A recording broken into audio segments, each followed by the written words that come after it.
Buenos días, profesor. Mi grupo conformado por Ariana Carrillo, Abigail González, María Fernanda Zúñiga y mi persona Nazdia, le vamos a hablar sobre nuestro estudio llamado Evaluación del potencial bioquímico de metano y la actividad metanogénica específica de lodos anaerobios en aguas residuales.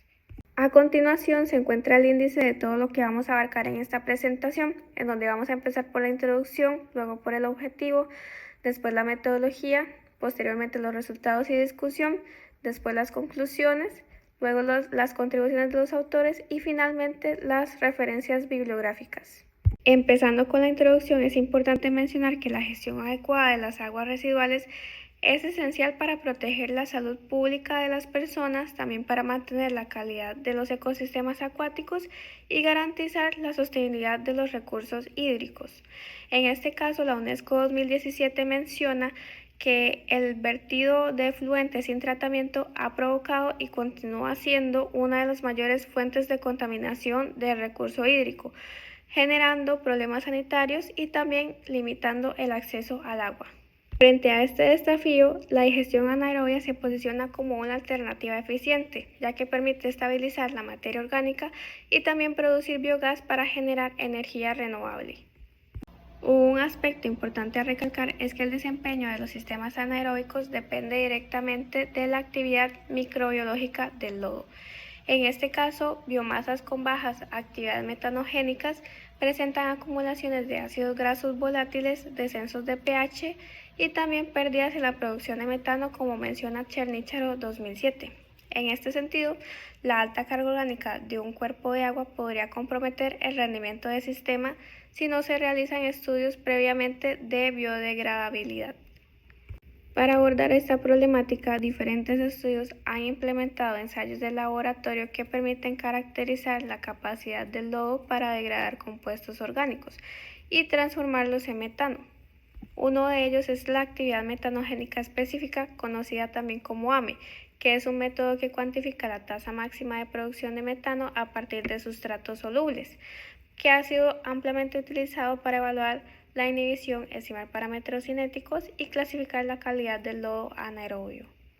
Por ejemplo, estudios como el de Hussain y Duby 2015 evaluaron cómo este parámetro permite cuantificar la eficiencia del lodo, detectar la inhibición y estimar el comportamiento biológico en digestores.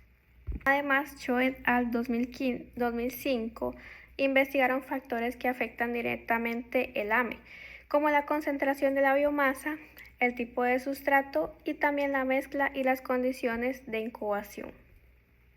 Complementariamente, autores como Sassidar et al. 2021 mencionan que los ensayos del potencial bioquímico de metano, también conocido como PBM, permiten determinar la degradabilidad de un sustrato en el tiempo y también de estimar la producción total de metano generada bajo condiciones anaerobias.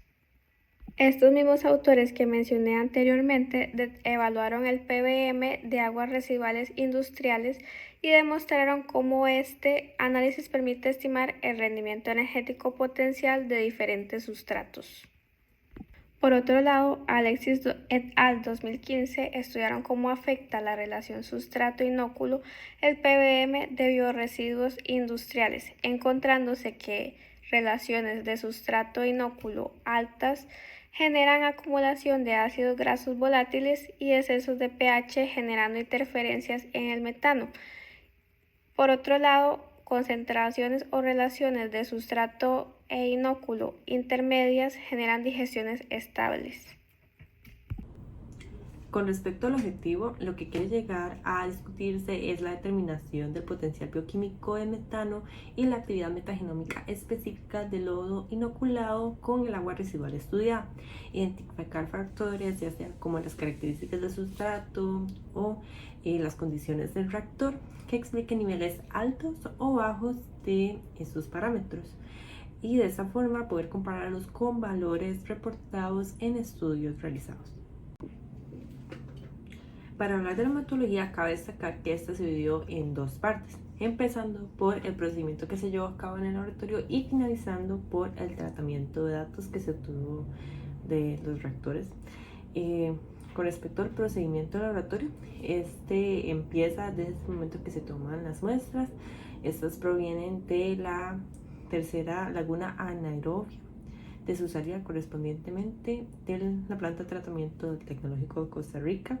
A esta laguna se tomaron muestras de agua residual y lodo anaerobio.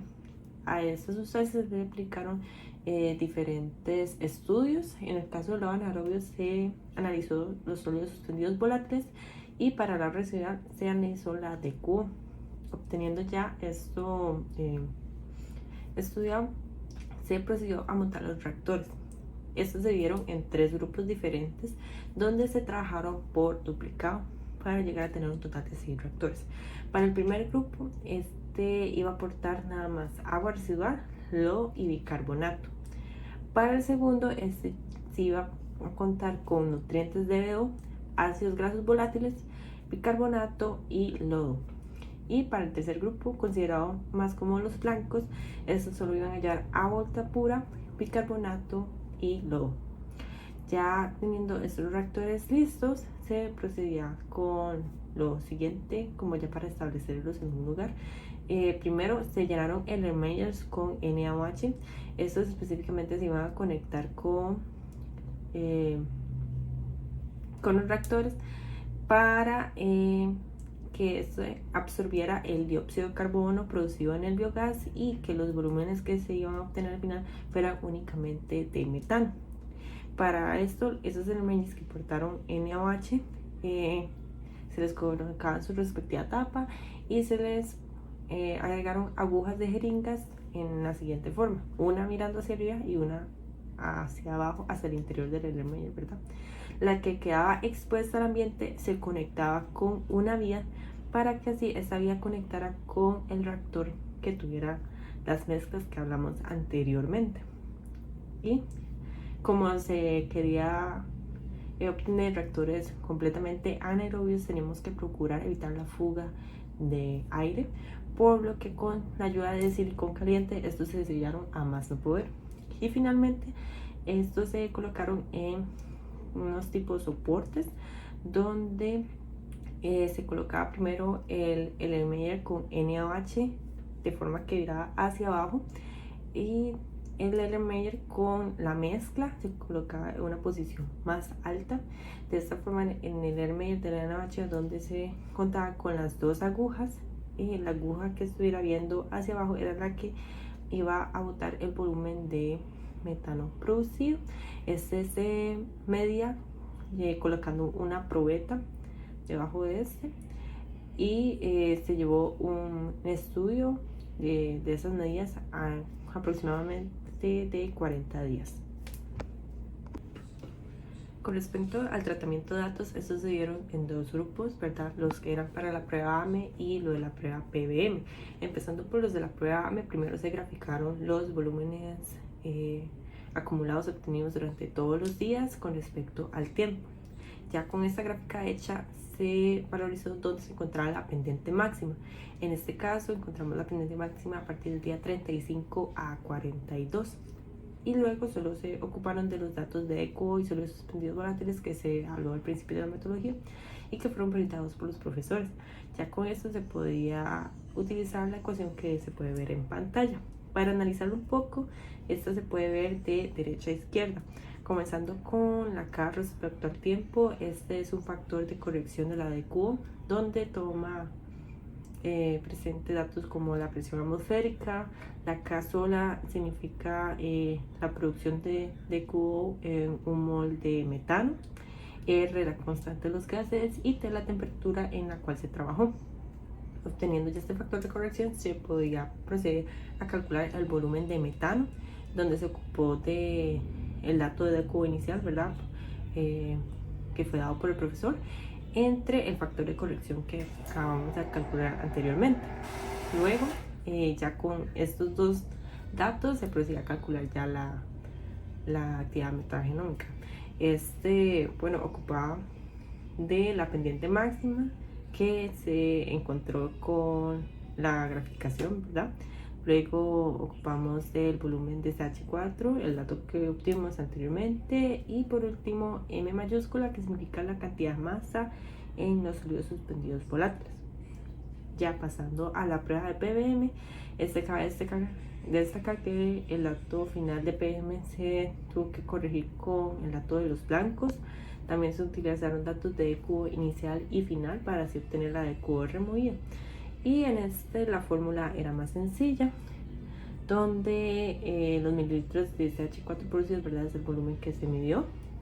La DQO removida, la que hablé anteriormente, y el volumen de líquido, que básicamente era el volumen, la capacidad de medirte el volumen que se realizó.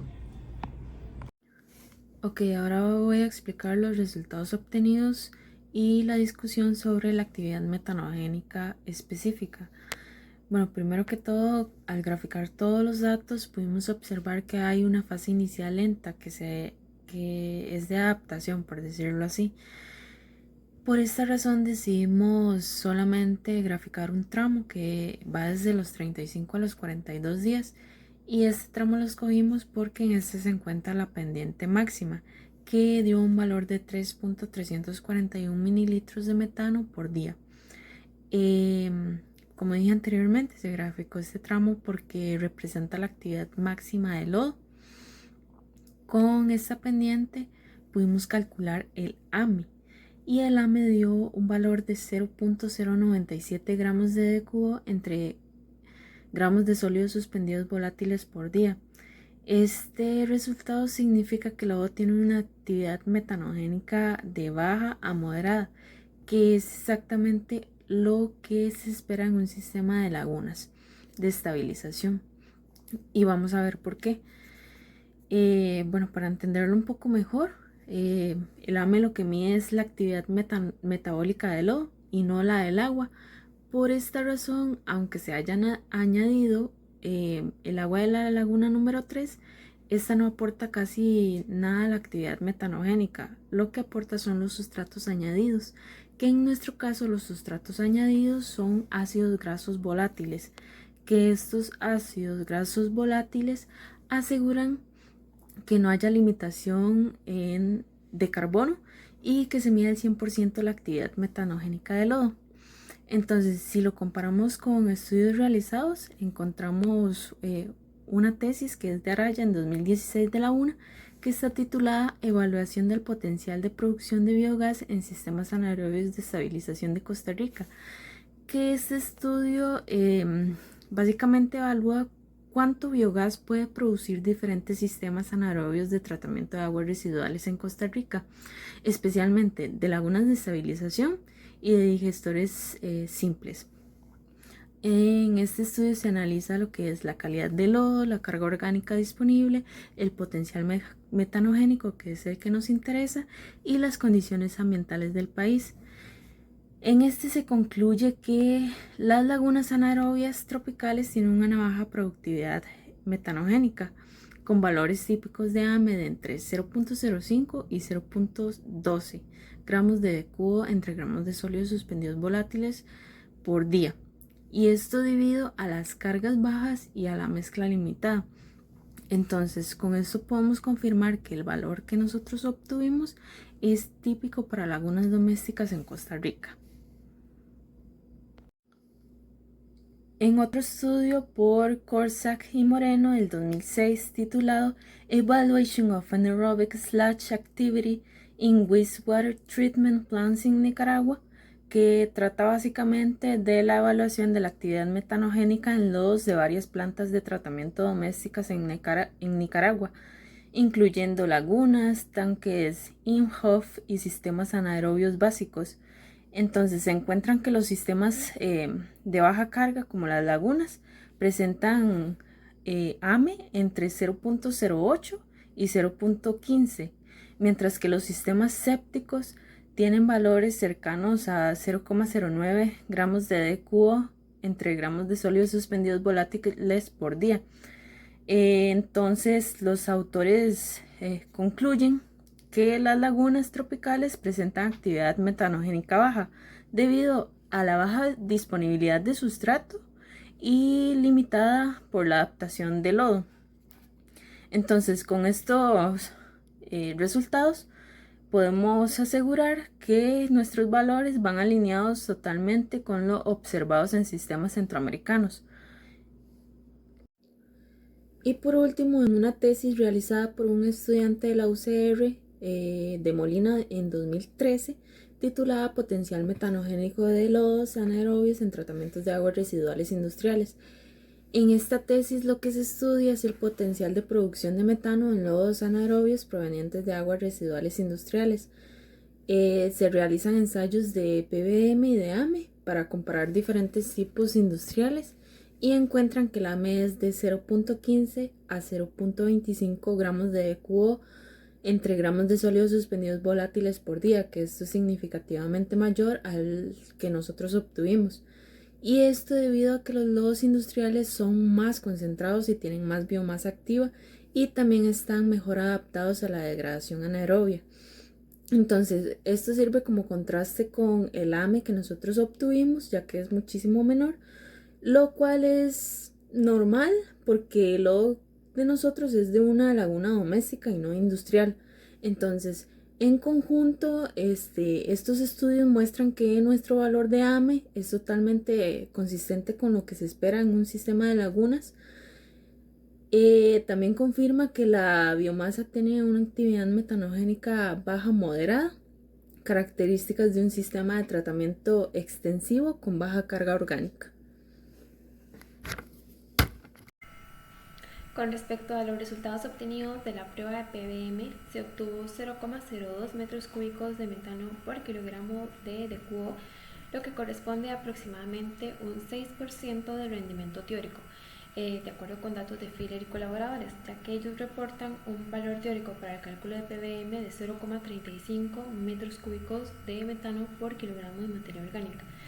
Esta baja producción sugiere que la fracción biodegradable de la DQO de la muestra de la laguna es reducida y o existen limitaciones experimentales, inhibiciones, así como una relación inóculo-sustrato no idónea, lo que impidió una conversión metanogénica más elevada.